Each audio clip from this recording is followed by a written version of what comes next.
एक ऐसी दुनिया की कल्पना कर जहां सब एक ही भाषा बोलते हों। हर इंसान, हर राष्ट्र, हर कबीला, एक जबान, एक आवाज, एक इंसानियत एक ही दिशा में चलती हुई। यह खूबसूरत लगता है जब तक तुझे पता नहीं चलता कि उन्होंने कौन सी दिशा चुनी। तूफान के बाद, राष्ट्रों के फैलने के बाद, लोग पूर्व की तरफ चले और उन्हें एक मैदान मिला, समतल, उपजाऊ, एकदम सही। उन्होंने इसे शिनार कहा और उन्होंने फैसला किया, यहीं रहेंगे। अब रुकना गलत नहीं है, लेकिन जो उन्होंने वहां बनाने का फैसला किया उसने पूरे मानव इतिहास की दिशा बदल दी। उन्होंने ये कहा, शब्द दर शब्द, आओ हम अपने लिए एक शहर बनाएं और एक मीनार जो आसमान तक पहुंचे, ताकि हम अपना नाम कर सकें और पूरी धरती पर बिखर न जाएं। इसे दोबारा धीरे से पढ़। हर एक वाक्यांश परमेश्वर के इरादे के बिल्कुल विपरीत है। अपने लिए बनाएं, अपना नाम करें, अपनी शर्तों पर साथ रहें। परमेश्वर की योजना नहीं, उनकी योजना। और यही बात मुझे रोकती है। परमेश्वर ने इंसानियत को फैलने और धरती भरने को कहा था, उन्होंने मना कर दिया। इस जगह का हिब्रू नाम है बाबेल, जड़ शब्द बलल से, जिसका मतलब है उलझाना, मिलाना, बिखेरना। लेकिन यहाँ वो मोड़ है जो कोई नहीं बताता। अपनी भाषा में निर्माताओं ने इसे कुछ बिल्कुल अलग कहा। उन्होंने इसे बाब एल कहा, परमेश्वर का द्वार। उन्हें लगा वो स्वर्ग का प्रवेश द्वार बना रहे हैं। परमेश्वर ने इसे भ्रम की जगह बना दिया। एक ही संरचना, दो बिल्कुल अलग अर्थ। इस बात पर निर्भर कि तू किसके नजरिए से देख रहा है। ज्यादातर लोग एक गगनचुंबी इमारत की कल्पना करते हैं, कुछ असंभव रूप से ऊंचा, लेकिन यह वो नहीं था। प्राचीन मेसोपोटामिया में जिग्गुरात नाम की संरचनाएं थीं। विशाल सीढ़ीदार मंदिर मीनारें धरती और स्वर्ग के बीच सीढ़ियों के रूप में बनाई गईं।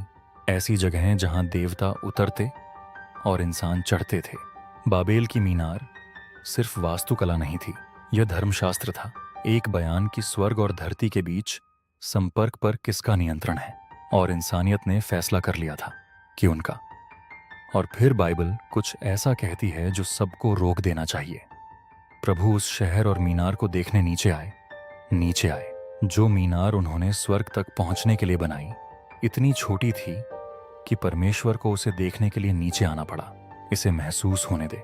उस पल की सबसे बड़ी मानवीय उपलब्धि के लिए परमेश्वर को उतरना पड़ा, बस उसे देखने के लिए।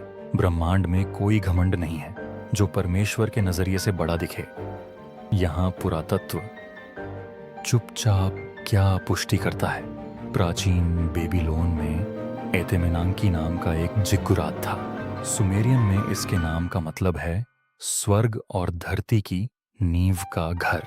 प्राचीन रिकॉर्ड इसे विशाल बताते हैं। 7 स्तर, शीर्ष पर मुख्य देवता मर्दुक को समर्पित मंदिर।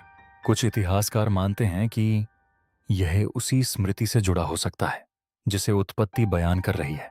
एक मीनार इतनी महत्वपूर्ण कि सदियों बाद भी सभ्यताएं उसकी छाया में बना रही थीं।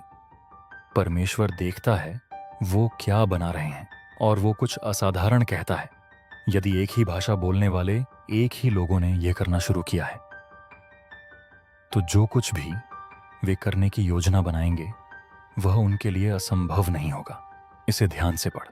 परमेश्वर खतरा नहीं महसूस कर रहा, वो मानवीय क्षमता के बारे में एक टिप्पणी कर रहा है कि एकजुट इंसानियत एक भाषा के साथ और एक लक्ष्य के साथ लगभग कुछ भी करने में सक्षम है। और जो लक्ष्य उन्होंने चुना वो अच्छा नहीं था, तो वो कुछ ऐसा करता है जिसकी किसी को उम्मीद नहीं थी। मीनार नष्ट नहीं करता, आग नहीं भेजता, भाषा बिखेर देता है। और अचानक तेरे बगल वाला इंसान एक अजनबी की तरह लगता है। वो इंसान जिसके साथ तू सालों से काम कर रहा था कुछ ऐसा बोल रहा है जो तूने कभी नहीं सुना। एकता की जगह डर आ जाता है, सहयोग की जगह भ्रम, और परियोजना रुक जाती है। बस ऐसे ही, विनाश से नहीं, अलगाव से, और लोग बिखरने लगते हैं। ठीक वैसे जैसे परमेश्वर ने शुरू से कहा था। जो उन्होंने घमंड में मानने से इनकार किया वो अब भ्रम में करते हैं। तो यही बात है जिसके बारे में मैं सोचता रहता हूँ। वो जरूरी नहीं बुरे लोग थे, वो महत्वाकांक्षी थे, संगठित, एकजुट। सक्षम, लेकिन उन्होंने अपना हर एक तोहफा इस्तेमाल किया अपने लिए कुछ बनाने के लिए। और मैं तुझसे पूछना चाहता हूँ, क्या यह संभव है कि तू प्रतिभाशाली हो, महत्वाकांक्षी हो, सक्षम हो और फिर भी गलत दिशा में बना रहा हो? क्योंकि बाबेल सिर्फ एक प्राचीन कहानी नहीं है, यह एक आईना है। मीनार अधूरी खड़ी है, भाषाएं बिखरी हुई हैं, राष्ट्र अलग हो गए हैं और दुनिया भर गई, ठीक वैसे जैसे परमेश्वर चाहता था। लेकिन अब कुछ बदलता है, क्योंकि इन सब बिखरे हुए लोगों में से, इन सब राष्ट्रों और भाषाओं में से परमेश्वर अपना ध्यान संकीर्ण करने वाला है।